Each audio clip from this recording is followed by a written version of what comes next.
Yes, my people, I just backed up in this driveway in Queens, getting ready to pressure wash this driveway. I'm by myself today, so you're not going to be able to see everything.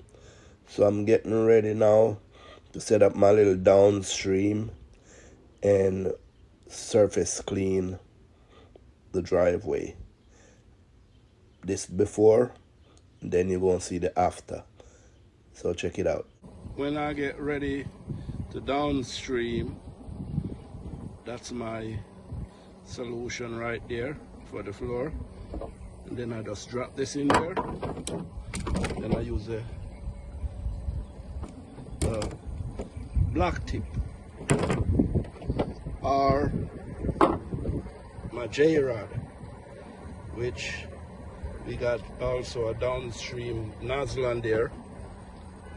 It's the big one, and then the small one to do the rinsing. Yeah.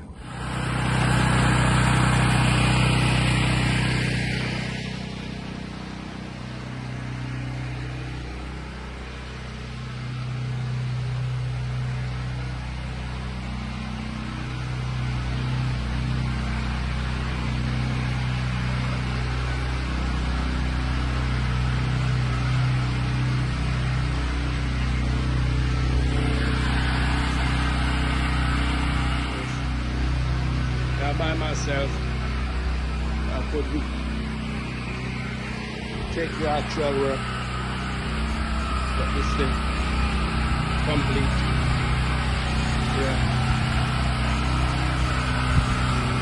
Time to go. We're on another mission.